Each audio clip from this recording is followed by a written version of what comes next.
right, let's talk about trade. A couple of things that, and this is important to the USMCA thing, but I'm going to talk about it separately because it's also an important trade issue that's pending right now. We right now do not have what's called TPA in place in the United States. Trade Promotion Authority is the concept that because the US Constitution has these somewhat or potentially conflicting provisions, Article 1, Section 8 says that Congress regulates commerce with foreign nations, but then Article 2, Section 2 says that the president has the power, with advice and consent of the Senate, to make treaties. So when you're talking about trade agreements with other nations, seems like we got a little bit of an issue here in our structure. So TPA was invented or was legislated, and the last authorization of it was in 2015, which expired in 2021. There were a number of things prior to the 2015 authorization, but we're looking for from Congress at some point, if they're willing, to renew the Trade Promotion Authority concept, which is the concept that the president, acting through the U.S. Trade Representative, negotiates the terms of these trade agreements and then brings them back to Congress for passage, by a standard majority vote. And there's a strict timeline under the TPA authority that we've had for a number of years that keeps everything on track, so that the trading partners who have agreed to trade deals with the United States have some assurance that things are going to move, and that a trade agreement doesn't come back and sit in Congress for 3 years with no action on it and cause all sorts of problems. So we have no Trade Promotion Authority right now. The president and the U.S. Trade Representative cannot go and negotiate anything with any type of assurance that Congress will be on any sort of a timeline or within any parameters for approving that. So right now, Congress holds all the power with regard to the entering into of trade agreements, and the president essentially has no power with regard to entering into new trade agreements. And how long we're going to be like this, who knows? But probably for the foreseeable future, based on the way that Congress operates these days. And the USMCA was the last trade agreement that was entered into using TPA authority, or Trade Promotion Authority. So there was a letter here. I got it. A link, or actually I have a link to, or I have the letter right here in the next slide. There was a letter just recently from 50 different ag trade orgs to Congress saying you get on the stick here and renew the TPA authority. And you see some of the information on this slide that indicates sort of, we're going to be in deep trouble if you don't. For example, U.S. has not implemented a comprehensive trade agreement that opens any new markets in over a decade. And that's because the USMCA is considered not to have opened any new markets. But in any event, we're in a bad way with regard to negotiation of trade agreements right now in the United States. And something's got to change, or we're going to continue to be in some significant disadvantage with regard to other trading competitors. So just be aware that's out there. It's kind of flying under the radar right now. There's the letter. You see all the people that have signed on to this. It's, the who's who of ag orgs, including Professional Dairy Managers Association of Pennsylvania, including the Center for Dairy Excellence. They are signatories on this letter also, if I'm not mistaken. So that's that. Now let's talk about USMCA. Okay, it was effective in July of 2020. Negotiations went back to actually 2017. I see I have a one missing in this right here. But in any event, the idea is that it establishes a certain degree of tariff-free trade between Canada, US, and Mexico. This replaces what was the NAFTA. Normally, trade agreements like this will be subject to the WTO, World Trade Organization, which is an overriding treaty that signatories to the WTO would agree that their trade agreements would be subject to these basic procedural aspects of WTO. However, and WTO has its own dispute resolution process. There's a sunset provision in the USMCA that after the first 6 years, there has to be consent among the three parties for it to continue. And if there is consent, then it will continue. It will just renew for a new 16-year term. However, if there's not consent, it reverts to a series of 1-year annual renewals. So it'll have to be renewed every single year. If at the 6-year mark, which will be coming up, in 2026, it isn't renewed again. Okay. Here's a bunch of resources on USMCA, very good. These are all, these are all Congressional Research Service reports, and you know how good those are. They're always excellent. Now, the WTO, the problem that I mentioned there is that essentially the WTO dispute resolution process has been rendered, moot at this point because of, and mostly U.S. action. There's been a disagreement with sort of the political and ideological orientation of actually the body of appellate judges in the WTO system. But because of that, the underlying arbitration panels whose results can be appealed to the appellate judges, that process is essentially not being used anymore either, because there's nowhere to appeal to, because the U.S. has essentially refused to appoint any appellate judges to the process for political reasons. And so the WTO's dispute resolution process doesn't work any longer. So the USMCA has its own internal dispute resolution process. And it's all in Chapter 31, as it says here. And there's basically 3 reasons to raise it. And they're identified here, or 3 reasons that you can pursue, or three grounds for a dispute resolution, an invocation of that process. Either somebody is acting inconsistent with their obligations, or has failed to carry out an obligation, or there's a dispute over interpretation or applicability of the USMCA or its provisions, or a party has somehow negated, nullified, impaired a benefit that they could reasonably be expected to have gained by entering into the USMCA with the other 2 parties. So there's a process. You request confidential consultations. Then if that doesn't work, then there's the establishment of a panel, which is effective upon request, similar to like a AAA arbitration. The report is supposed to be due 150 days after the appointment of the final panelist. And if the violation is found, then the parties seek resolution between themselves for the next 45 days after the decision is issued. And if there's no resolution, then the complaining party can essentially suspend benefits to the other party. And that could take many, many different forms. It's not prescribed what forms that would take. And so essentially it is up to, if the US were a complaining party, then they could alter trade benefits with Canada as a result of not having any resolution after a completed arbitration. And of course, you probably know that's what has in fact occurred, but the US has not actually suspended any benefits yet. Once invoked, it is the exclusive mechanism. Okay, so this is the timeline of the USMCA arbitration with Canada. I'll get to the merits in a second. I just need to do this because then it'll help you understand where we are and how we got there. Essentially, the US requested consultations. They were held in 2020. A panel was requested in May of 2021 because the consultations were unsuccessful. It was established, it was agreed upon.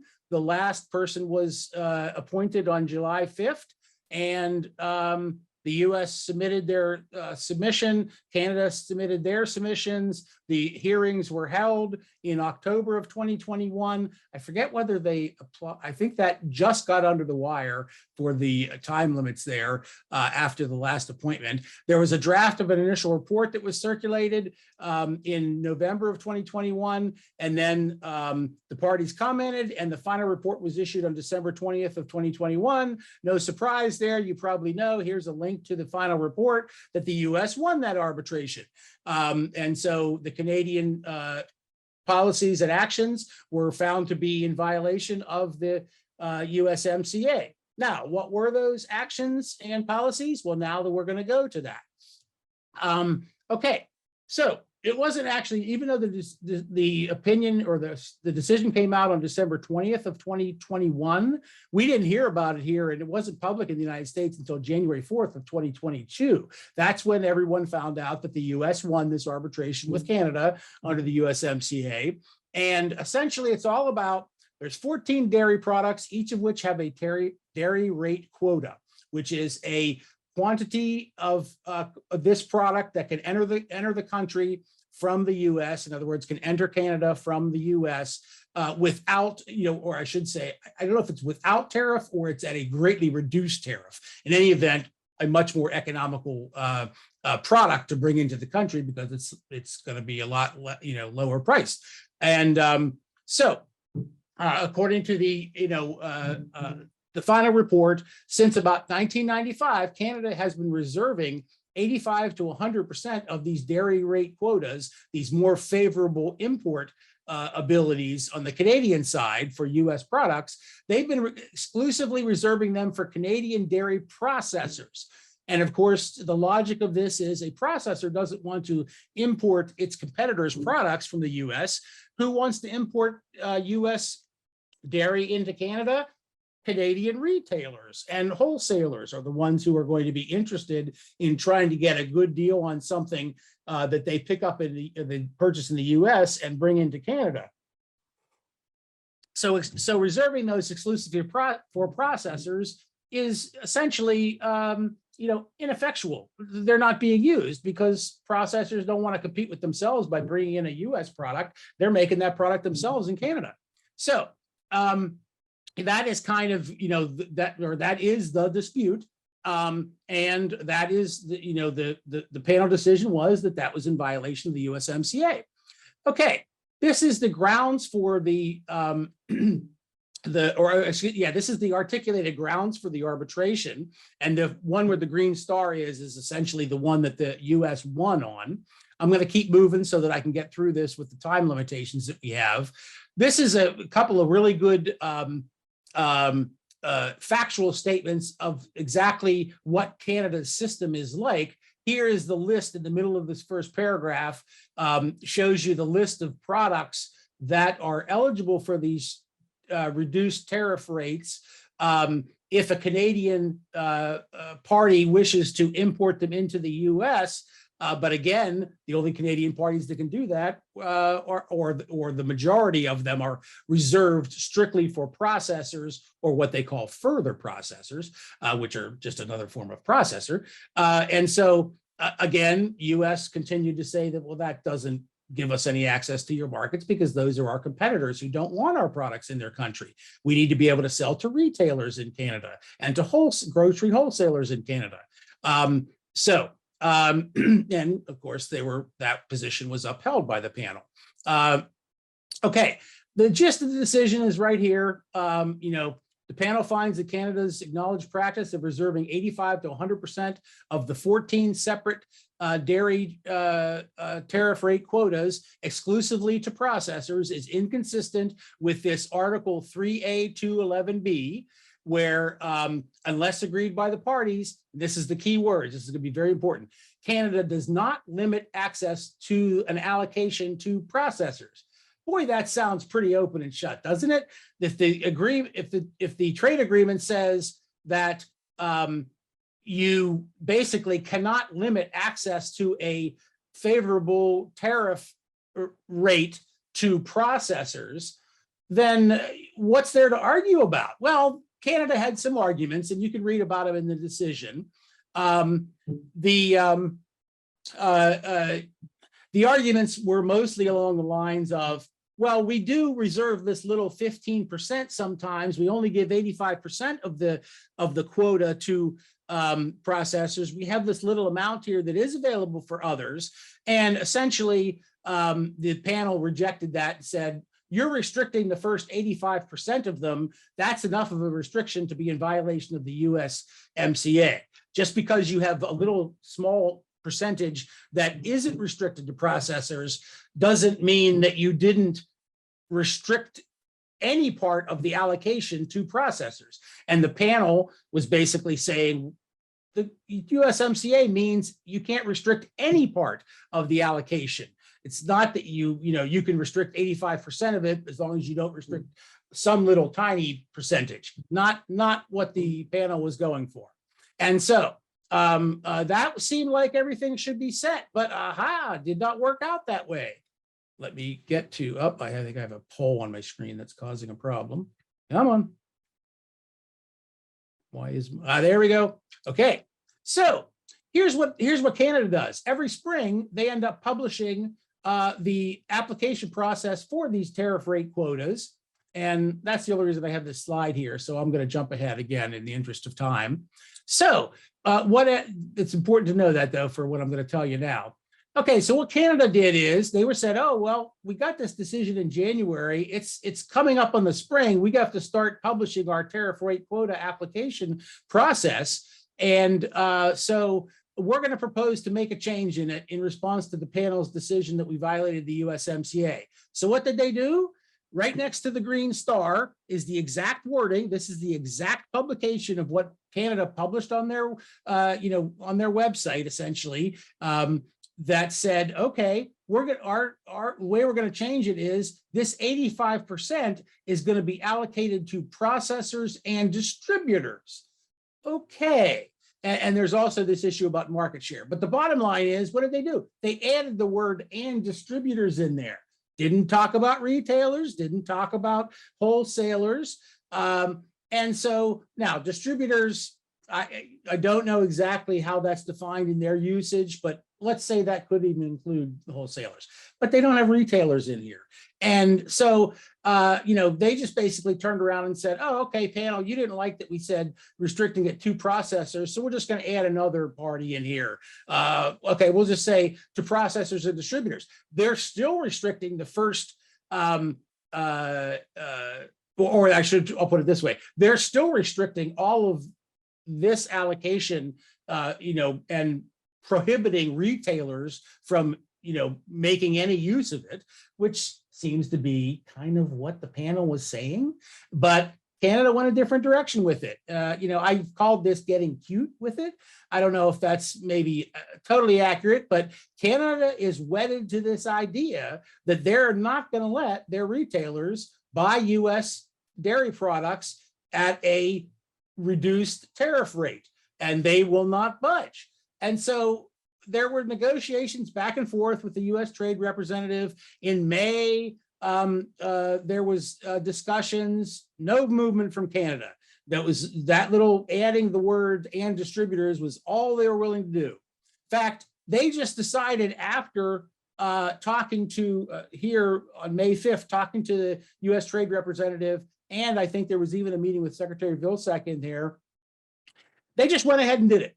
So they advertised their availability, the application period for these dairy rate quotas on May 16th of 2022, about 5 months after the decision came down. They basically went ahead and said, okay, we were found to be incorrect, so we just added the word "and distributors" and away we go.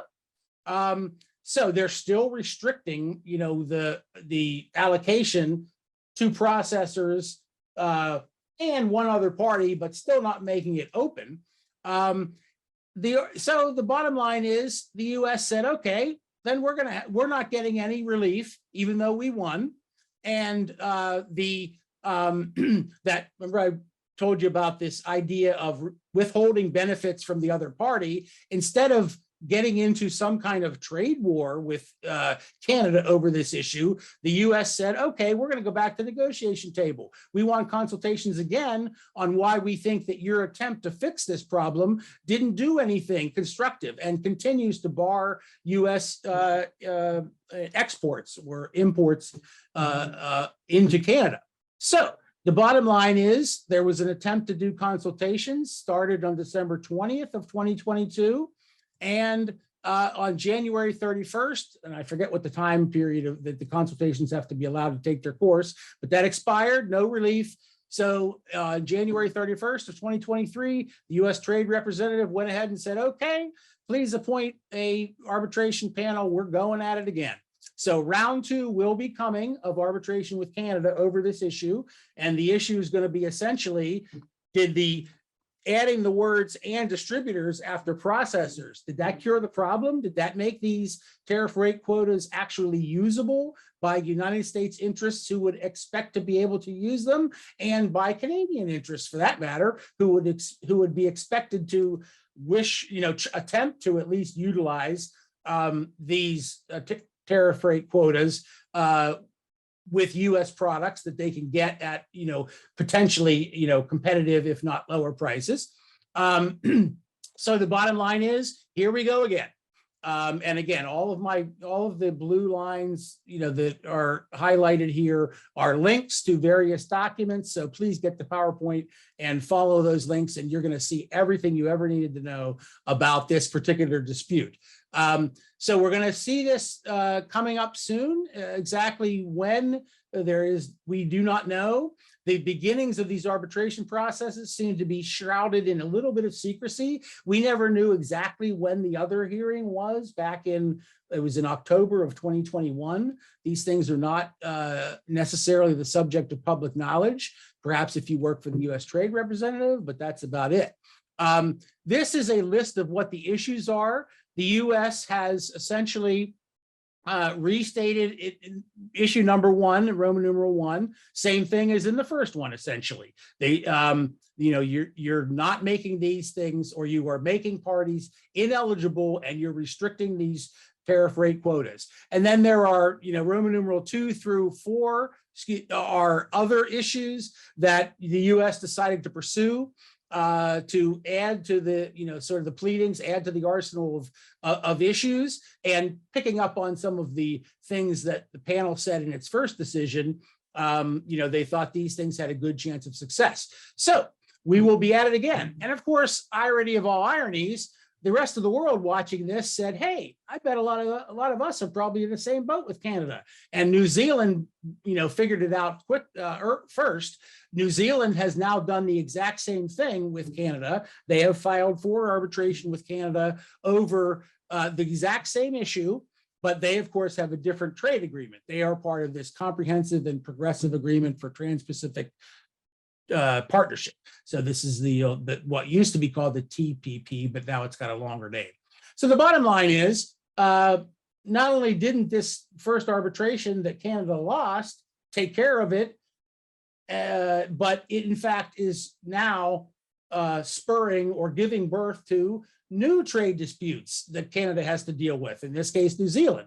And I would assume that perhaps others, perhaps Australia or other dairy producers who trade with Canada will be pursuing this. We know New Zealand is. All right, so that is essentially the gist of the USMCA arbitration. Thank you very much for everybody who tuned in. We had a decent crowd, and the next dairy quarterly webinar will be about, what did we make it about? We're gonna talk about the federal milk market order reform petitions. That'll be in July, and by that time we should have some. We'll of course have the national milk petition, and we'll have things to talk about there. Lots of things to talk about. So, all right. Good afternoon, everybody.